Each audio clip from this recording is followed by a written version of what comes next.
Hello everyone, welcome to Socio Decoded by Anjali. Do subscribe to this channel. Let's start.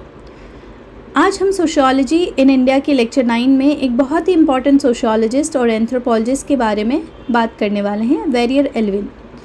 मैं आपसे एक question पूछती हूँ कि अगर किसी ट्राइबल कम्युनिटी के पास अपनी लैंग्वेज, कल्चर, ट्रेडिशन और लाइफस्टाइल है तो डेवलपमेंट के नाम पर क्या उन्हें कम्प्लीटली मेन स्ट्रीम सोसाइटी जैसा बना दिया चाहिए या फिर उनकी आइडेंटिटी को प्रिजर्व करते हुए डेवलपमेंट करना चाहिए, है ना।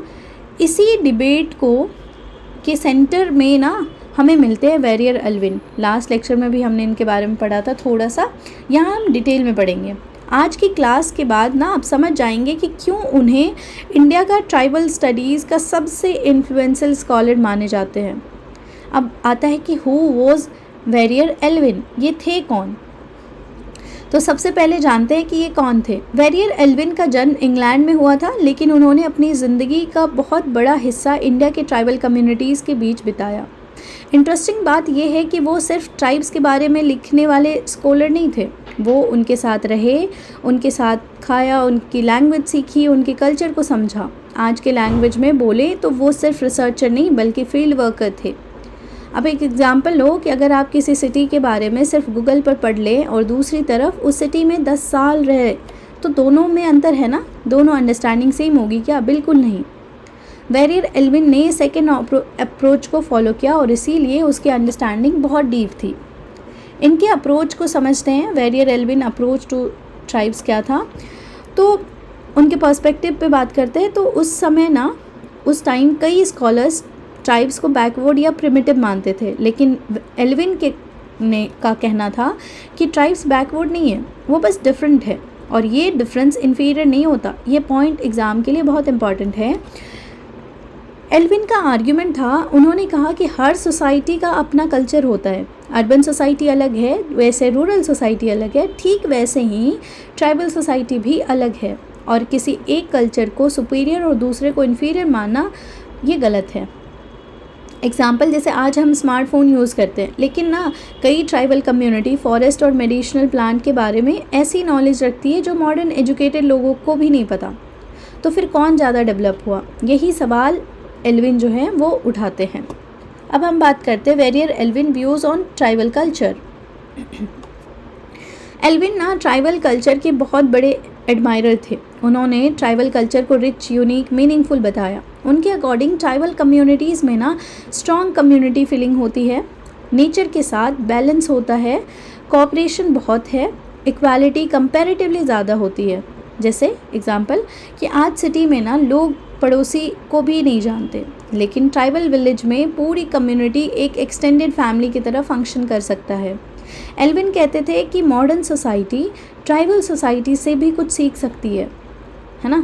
अगर हम इनके व्यूज़ के बारे में बात करें, ट्राइबल सोसाइटी पे इनका क्या व्यू था, एक इंटरेस्टिंग पॉइंट कि एल्विन के अकॉर्डिंग ट्राइबल सोसाइटी जनरली ना इगैलिटेरियन होती है, मतलब कि एक्सट्रीम इनइक्वालिटी कंपैरेटिवली कम होती है।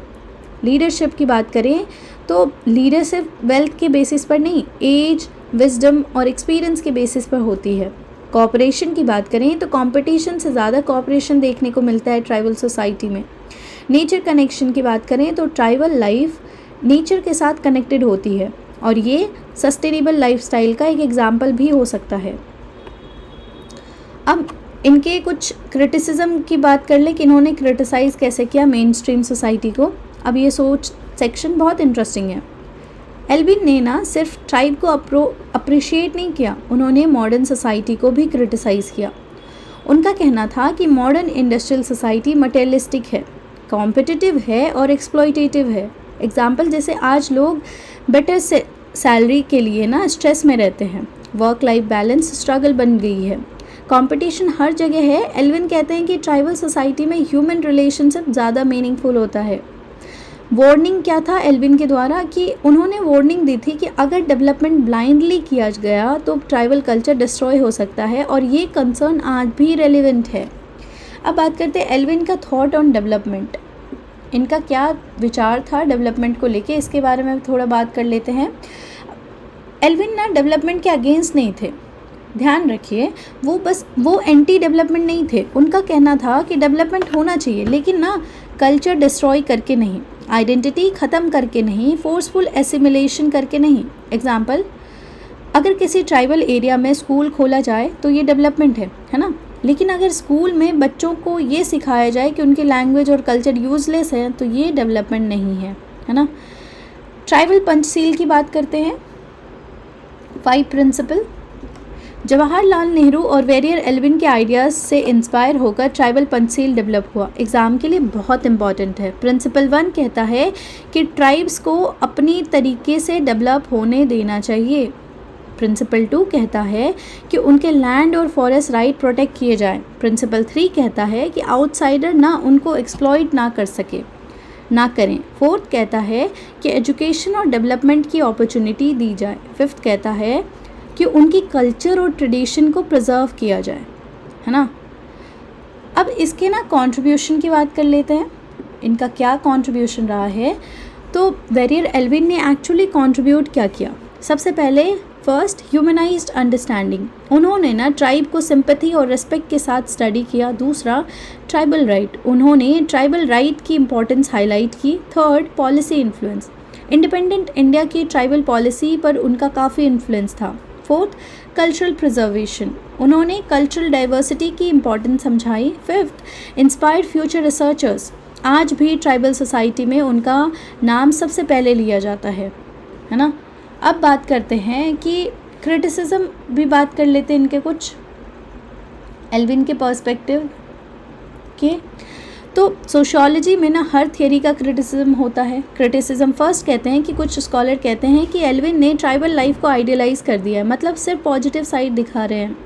दूसरे क्रिटिक कहते हैं कि उन्होंने पॉवर्टी और इंटरनल ट्राइबल प्रॉब्लम को उतना इम्पोर्टेंस नहीं दिया। थर्ड क्रिटिक कहते हैं कि कुछ लोग कहते हैं उनका अप्रोच ओवर प्रोटेक्टिव था, जैसे ट्राइब्स को ना मॉडर्न वर्ल्ड से अलग रखना। एग्जाम्पल, जैसे आज अगर किसी ट्राइबल चाइल्ड को डॉक्टर बनाना है तो उसे ना मॉडर्न एजुकेशन तो चाहिए ही ना, इसीलिए कंप्लीट आइसोलेशन ना प्रैक्टिकल नहीं हो सकता।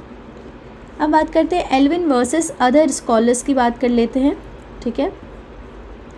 सो जीएस गुरे से इनका कंपैरिजन कर लेते हैं। सो जीएस गुरे कहते थे कि ट्राइब हिंदू सोसाइटी का पार्ट है, लेकिन वेरियर एल्विन कहते हैं कि ट्राइब की डिस्टिंक्ट आइडेंटिटी को प्रिजर्व करना चाहिए, ठीक है। उसके बाद मजुमदार जी आते हैं, ये क्लासिफाई करते हैं कि tribes and study their culture. Classify करो, ट्राइब्स को क्लासिफाई करते हैं एंड उसकी कल्चर को पढ़ते हैं। लेकिन मजुमदार ना वो बहुत ज़्यादा एकेडमिक थे मजुमदार जी। एल्विन ना ट्राइब के साथ रहे, उनको समझे डीपली, बट ये सिर्फ स्टडी करते थे। एम.एन. श्रीनिवास की बात करें तो ये फोकस करते हैं सोशल चेंज पे, ठीक है। और एल्विन ये फोकस करते हैं कल्चरल प्रोटेक्शन पे। एल्विन में ना कंपैरिजन, मतलब एग्ज़ाम में ये कंपैरिजन आ सकता है, तो आप ये चीज़ें मेंशन कर सकते हो, ठीक है। अब बात करते हैं इनके रेलेवेंस के बारे में कि क्या ये आज भी इनकी स्टडी रेलेवेंट है। तो सवाल आता है क्या 2026 में वेरियर एल्विन को क्यों पढ़ रहे हैं, क्योंकि उनके आइडिया ना आज भी रेलेवेंट हैं। सबसे पहले फॉरेस्ट राइट, आज भी ट्राइबल कम्युनिटी लैंड राइट के लिए स्ट्रगल करती है। दूसरा, डेवलपमेंटल प्रोजेक्ट, डैम्स, माइनिंग्स और इंडस्ट्री के कारण ना डिस्प्लेसमेंट होता है। तीसरा, कल्चरल प्रिजर्वेशन, ग्लोबलाइजेशन के दौरान लोकल कल्चर को प्रोटेक्ट करना इम्पॉर्टेंट है। फोर्थ है सस्टेनेबल डेवलपमेंट। एल्विन के आइडिया ना सस्टेनेबिलिटी के कॉन्सेप्ट से काफ़ी मैच करते हैं, है ना। सो अगर हम क्विकली रिवाइज़ करें, लेट्स क्विकली रिवाइज़ कि आज हमने क्या पढ़ा उसके बारे में अगर हम क्विकली रिवाइज़ करें तो सबसे पहले हमने वेरियर एल्विन की लाइफ के बारे में पढ़ा, ठीक है, कि वो कौन थे, हम उस चीज़ को जाने समझे कि वो कौन थे, ठीक है। Tribes are different not inferior, उन्होंने कहा। ट्राइब कल्चर रिच होता है, मीनिंगफुल होता है, उन्होंने कहा। अपोज मत करो, है ना। Support education, right, cultural preservation. फिर हम ट्राइबल पंचशील के बारे में पढ़े जो जवाहरलाल नेहरू के साथ मिलकर किया गया था, उसके habitat protection, right protection, opportunity respect के बारे में। फिर हमने क्रिटिसिज्म भी देखा कि ये ना रोमांटिसाइज कर देते हैं ट्राइबल लाइफ को, ओवर प्रोटेक्टिव अप्रोच है, वेरियर एल्विन का क्रिटिक कहते हैं। इनकी रेलेवेंस भी हमने देखी कि क्या आज भी रेलेवेंट है, तो बिल्कुल हैं। Forest right, tribal development, cultural preservation, sustainable development, इन सब में है इनका relevance. So if we conclude today's class, तो स्टूडेंट वेरियर एल्विन ने हमें एक बहुत इंपॉर्टेंट लेसन दिया। डेवलपमेंट का मतलब सिर्फ रोड, बिल्डिंग और इंडस्ट्रीज़ नहीं होता। रियल डेवलपमेंट तब होता है जब डिग्निटी हो, पार्टिसिपेशन हो, राइट्स हो, आइडेंटिटी प्रिजर्व हो। और एल्विन कहते हैं कि tribes are not backward people, they are people with a different way of life. और शायद यही उनके पर्सपेक्टिव का सबसे इम्पॉर्टेंट मैसेज है। So if you like this lecture, do subscribe to the channel. Till then, keep learning. Thank you so much.